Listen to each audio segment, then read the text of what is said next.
Saludos, bienvenidos a Mundo 2020. Brasil ya está en la recta final del proceso electoral. La campaña por la presidencia comenzó oficialmente con el expresidente Luis Inácio Lula da Silva y el actual mandatario Jair Bolsonaro como candidatos favoritos, aunque hay otros 10 contendientes que aspiran al cargo. El 2 de octubre será la primera vuelta de las votaciones y si ninguno alcanza el 50%, el día 30 de ese mismo mes habrá una segunda ronda. En el programa de hoy profundizaremos en el contexto en que se desarrollan estas elecciones, las probabilidades del regreso al poder de Lula en representación de la izquierda y cómo eso impactaría en el balance de fuerzas en América Latina. Para el análisis contactamos de inmediato con Pavel Alemán, investigador del Centro de Investigaciones de Política Internacional. Bienvenido, Pavel, una vez más a Mundo 2020. Y quisiéramos comenzar con un análisis sobre las condiciones económicas y sociales en que llega Brasil a estas elecciones del 2 de octubre. Gracias, Adriana, por la invitación. Tu pregunta es quizá la que permite entender el contexto de Brasil ante las elecciones generales el 2 de octubre. Brasil es un país que ha sido duramente golpeado por la crisis sanitaria y por la mala gestión de la crisis sanitaria provocada por la COVID-19. Brasil es un país que además está recibiendo un impacto negativo del conflicto armado que hoy en día se libra en una fase muy aguda en el territorio de Ucrania.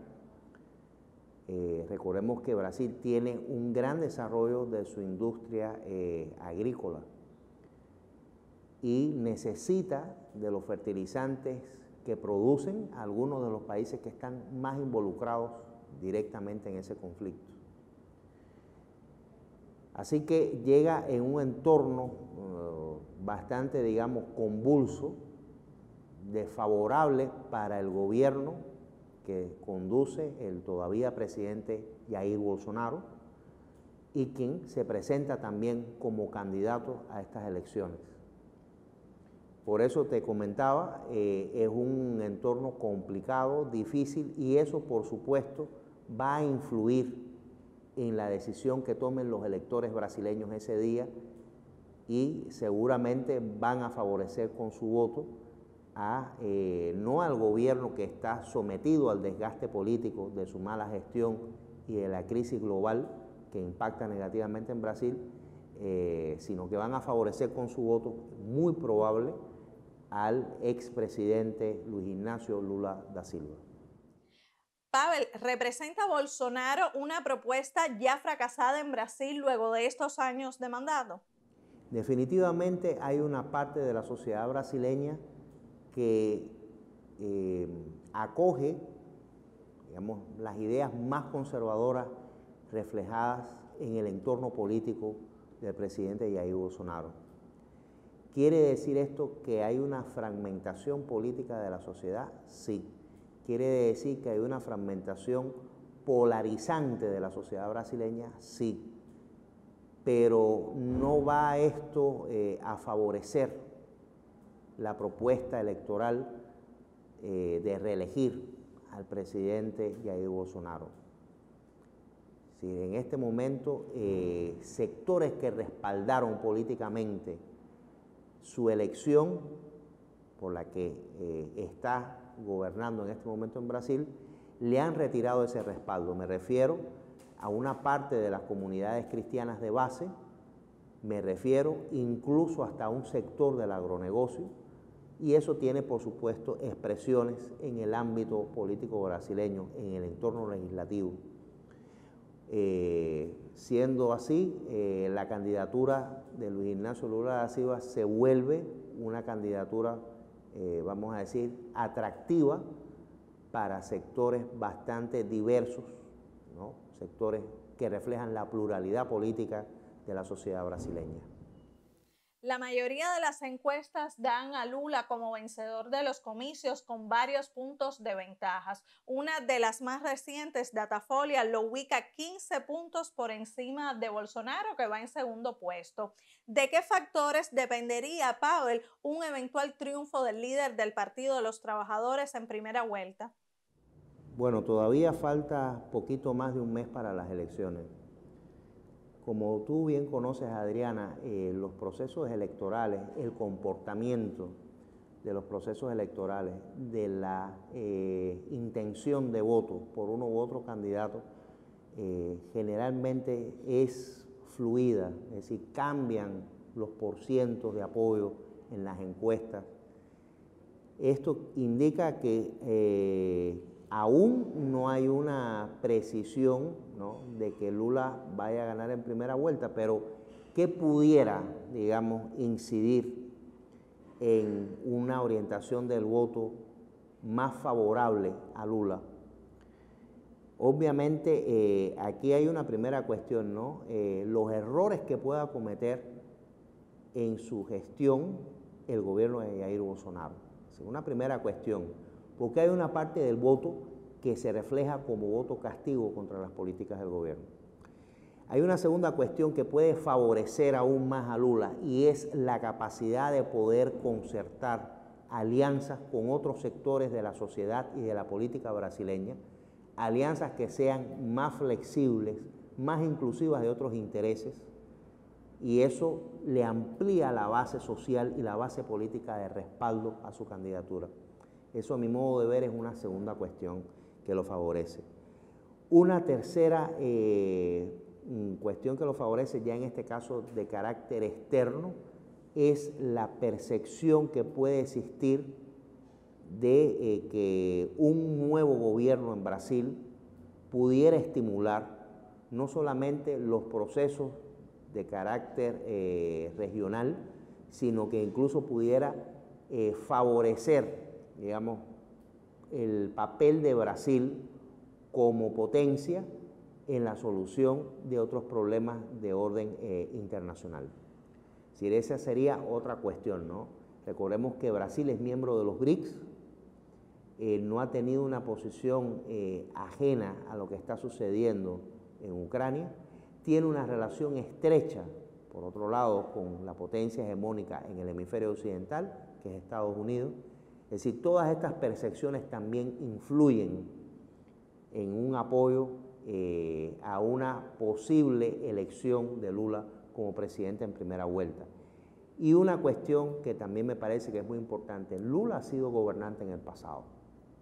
Lula ha tenido la capacidad de poder insertar en su visión, en su propuesta de gobierno, intereses que son de sectores financieros y que representan también apoyos importantes de cara a un proceso electivo.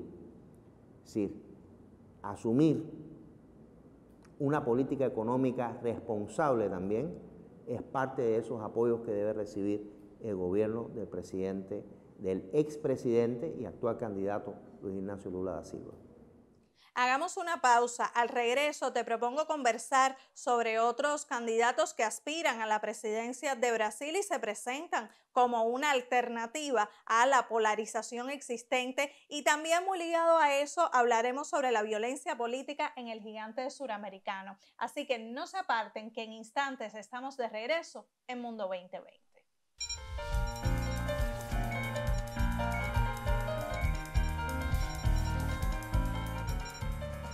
Este es el prototipo de ventilador mecánico pulmonar de altas prestaciones desarrollado por Conbiomed. En él han trabajado un gran número de jóvenes y otros no tan jóvenes.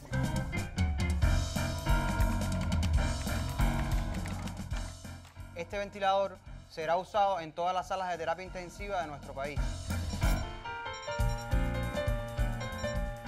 Cuando esté listo, nuestro equipo le permitirá a nuestro país seguir ganando en soberanía tecnológica.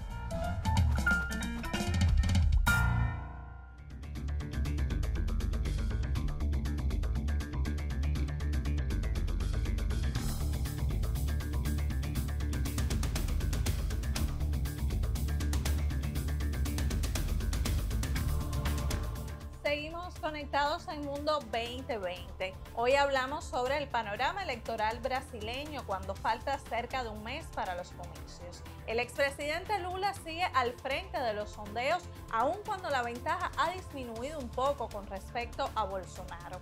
El presidente, que pretende repetir 4 años más en el Palacio de Planalto, estaba 18 puntos por debajo de Lula en las encuestas, y con el incremento de los pagos del programa Auxilio Brasil, esa diferencia disminuyó a 15 puntos según la encuestadora Datafolia. La decisión de aumentar por solo 3 meses la cuantía de los acogidos a este programa social derivado de la famosa y eficaz Bolsa Familia es considerada una medida bolsonarista, únicamente adoptada para arrancar votos a Lula entre los sectores más humildes y vulnerables. Al parecer, al ultraderechista no le servirá de mucho esa medida, porque un sondeo reciente reflejó que la mayoría de los beneficiados sigue apoyando al candidato del PT. El expresidente Lula llena plazas y calles con un mensaje de esperanza para los brasileños. El objetivo de la campaña, impulsada por el PT y otras 10 fuerzas políticas que se han unido a ellos, es revertir los retrocesos que han tenido lugar en la nación suramericana, sobre todo tras el golpe de 2016 a la entonces presidenta Dilma Rousseff y principalmente con la llegada al poder de Bolsonaro. Tem duas coisas que faltam para o povo melhorar de vida: é dinheiro e vergonha na cara de quem governa este país, que precisa entender que governar é cuidar das pessoas. Governar não é fazer propaganda de arma. Governar não é fazer propaganda de violência. Governar não é fazer fake news. Nós queremos democracia, nós queremos emprego, nós queremos escola, nós queremos cultura, nós queremos ter o prazer de viver dignamente nesse país. Então esse país vai voltar a ser justo. Esse país vai voltar a sorrir. As pessoas vão voltar a tomar 3 refeições por dia. As pessoas vão voltar a ter emprego. Esse emprego será melhor remunerado. O salário mínimo aumentará acima da inflação todo ano. A empregada doméstica terá direito trabalhista, férias, 13º e carteira assinada. O que nós queremos é o Minha Casa Minha Vida, sobretudo para as pessoas mais pobres, ter direito de morar, y el Estado vai subsidiar.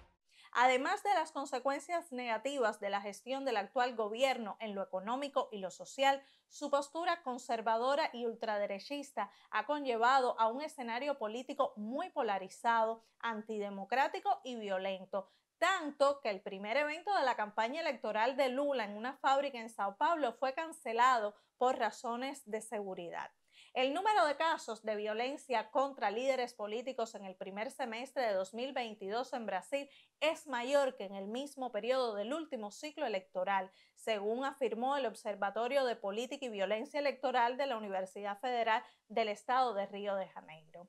A eso se suman las amenazas de Bolsonaro a la democracia, con críticas tanto al sistema de votación electrónica, el mismo con el cual él fue electo, como a jueces e instituciones. La sociedad civil brasileña se pronunció en contra de esas declaraciones y de los intentos golpistas de cara a las elecciones presidenciales, en las cuales Lula resulta un claro favorito, mediante un documento que recibió cerca de 1 millón de firmas y se titula Carta a las brasileñas y los brasileños en defensa del Estado Democrático de Derecho.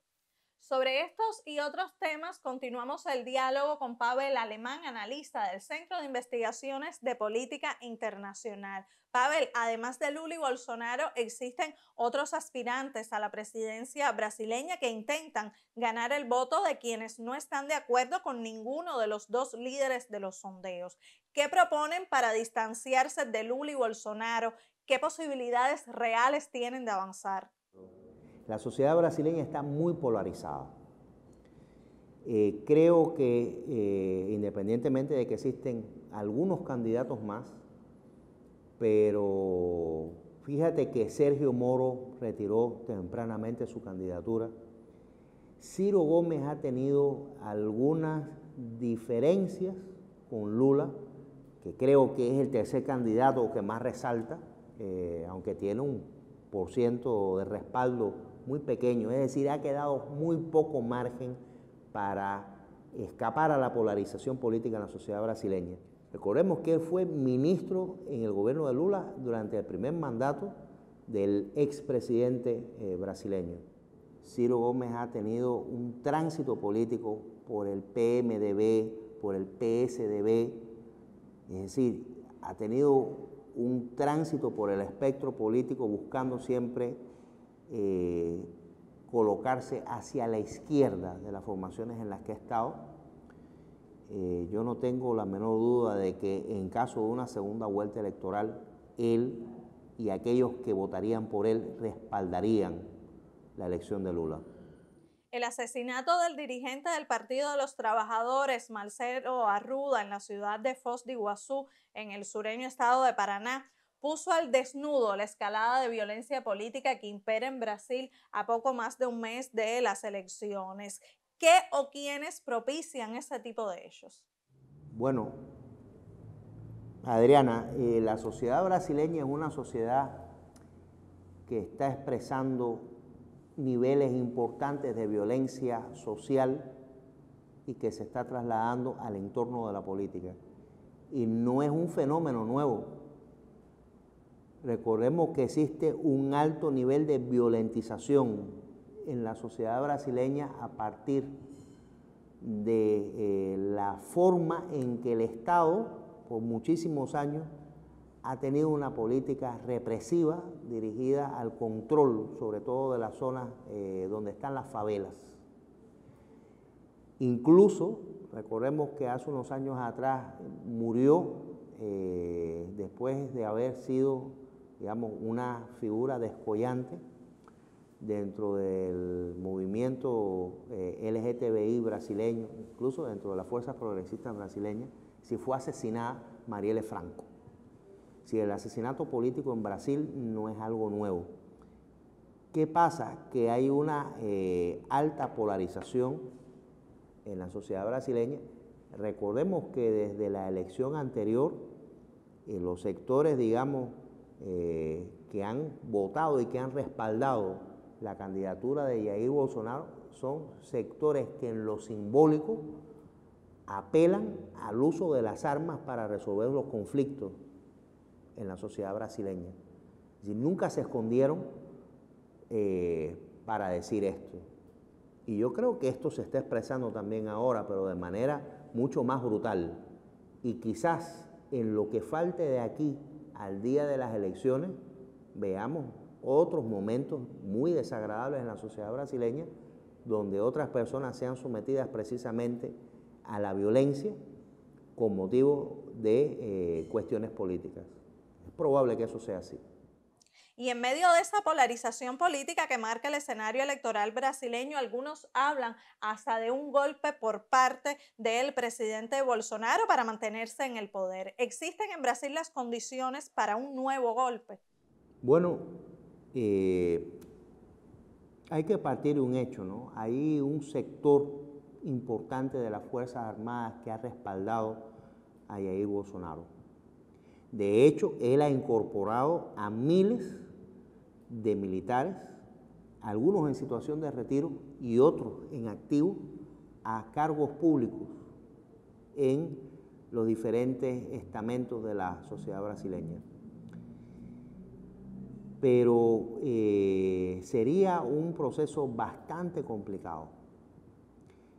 Sí, un proceso que sería mal recibido por la sociedad internacional, mal recibido por los estados, incluso aquellos que comparten con Brasil, digamos, un entorno institucional importante desde el punto de vista de la integración, como es el caso del Mercosur, sería mal recibido en la CELAC.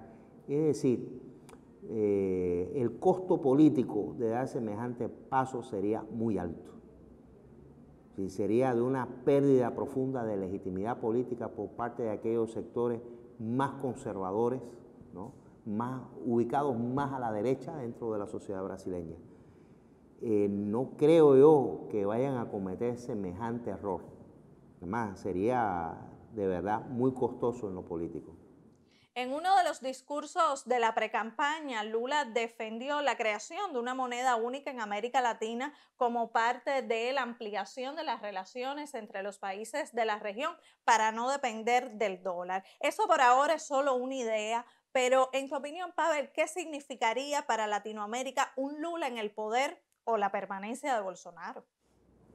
Bueno, nadie ignora el peso específico que tiene Brasil en la política latinoamericana y el peso creciente que ha ido adquiriendo en las relaciones internacionales.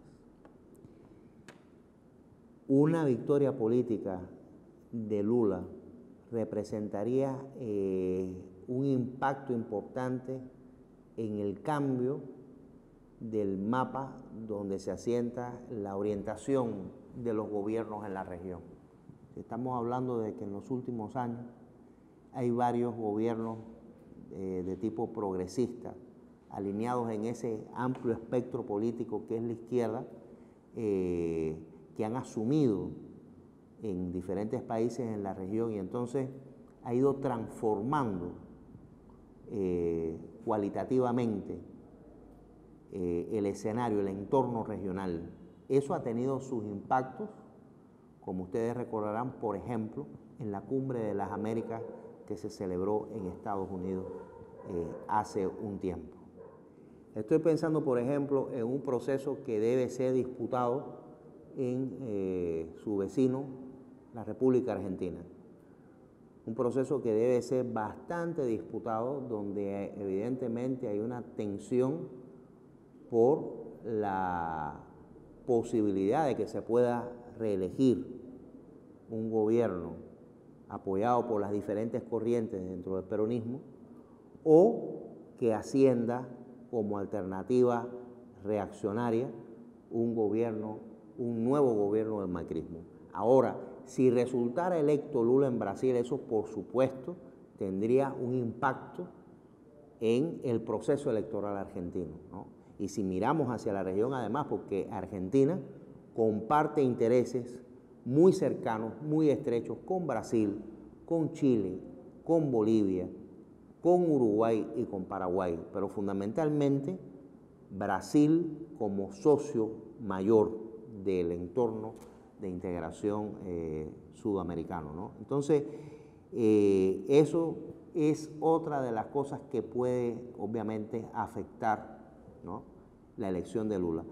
Y otra cuestión además es que hay un gobierno en Estados Unidos que está interesado también en mantener una relación estrecha con Brasil, que es el caso del gobierno del Partido Demócrata, ¿no?, el gobierno del presidente Biden, en una circunstancia en la que sabe que Brasil es uno de los miembros más antiguos del esquema de los BRICS. Es decir, un esquema en el cual sostiene una relación estrecha tanto con Rusia como con la República Popular China, que hoy en día son declaradamente adversarios de Estados Unidos, y también de un grupo de potencias occidentales que están integradas en la OTAN. Por eso decía, no es una elección cualquiera, es una elección que impacta diferentes dimensiones de la política, tanto de carácter regional como de carácter internacional. Pues muchísimas gracias, Pavel, por estos comentarios acerca del panorama político brasileño. Te invito a regresar después de las elecciones para analizar las perspectivas de Brasil si Lula vuelve al poder.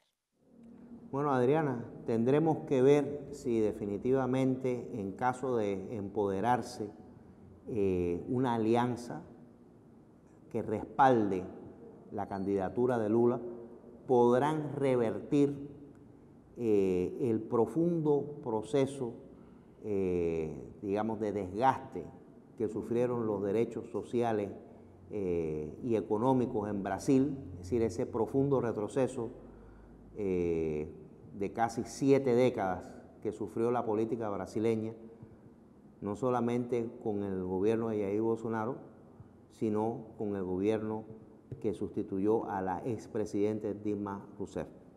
Entonces, esperemos que en un próximo programa podamos hablar sobre esto ya una vez que se hayan realizado las elecciones en Brasil y haya asumido las funciones de gobierno el nuevo gobierno electo. Muchas gracias por la invitación. Y así nos despedimos. La próxima semana regresamos para mirar al mundo con 2020.